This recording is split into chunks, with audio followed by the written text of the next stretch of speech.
بسم الله والصلاة والسلام على سيدنا رسول الله. تعالوا النهارده بقى نعمل الفايش بتاع العيد كده، كل سنة وانتم طيبين. معجنات العيد الحلوة ديت، الفايش الصعيدي الجميل. في البداية كده نعمل خميرة الفايش. خميرة الفايش عبارة عن ايه؟ الفايش كله بيرتبط بالخميرة ديت. لو الخميرة دي نجحت كل حاجة هتبقى تمام. معانا هنا حوالي 3 معالق من الحمص. الحمص بتاع المقلة يا حبايبي، الحمص اللي هو بتاع المقلة كلكم عارفينه، اللي هو المتقشر. هنجيب 3 معالق، وهنجيب اول حاجه في البدايه خالص كده معانا برطمان ازاز هنعقمه ازاي؟ هنحط فيه ميه مغليه، والميه المغليه دي هنرجها فيه كده عند الغطا ونسيبها لحد ما تبرد جواه. تمام. ده عشان نجاح الخميره يا حبايبي. خميره الحمص احنا كنا عملنا معاكم قبل كده بخميره السمسم، بس انا بفضل خميره الحمص. اللهم صل على النبي. عسل.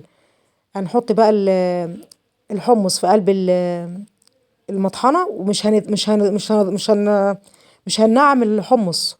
لا، احنا هنخلي الحمص يتجرش كده حاجه بسيطه. تمام. يعني حاجه بسيطه خالص كده، ما يبقى خشن كده معانا.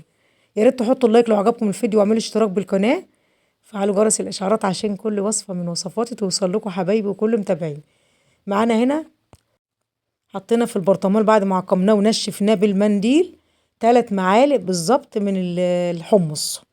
الحمص المجروش، يعني ان احنا يعني ما نطحنوش جامد وننعمه، لا نخليه جرشه كده بسيطه. وهنحط كوبايه لبن مغليه، واللبن يكون بيغلي، وهنقفل البرطمان على طول، بس هنقلب الاول. تمام. دي هنسيبها في مكان دافي يا حبايبي. جوه الدولاب حطيها، في قلب كيسه حطيها، في فوطه حطيها. بس اهم حاجه انها في الشتاء تلاقي الدفى عشان تنجح معانا الخميره. تمام. هنلفها معاكم في فوطه، وهنحطها في رده. الرده برضك بتساعد على الدفى. هندفي الرده ونحطها جوه الرده، وهنغطيها. نشيلها في الدولاب في ظرفة المطبخ. بصوا هحطها حوالين منها رده، انا مدفيه رده ناعمه كده على النار. وبعد كده اللهم صل على النبي، هنغطي عليها بفوطه ونشيلها جوه الدولاب. تبقى معانا زي ما انتم شايفين كده، بعد ما خرجت قعدت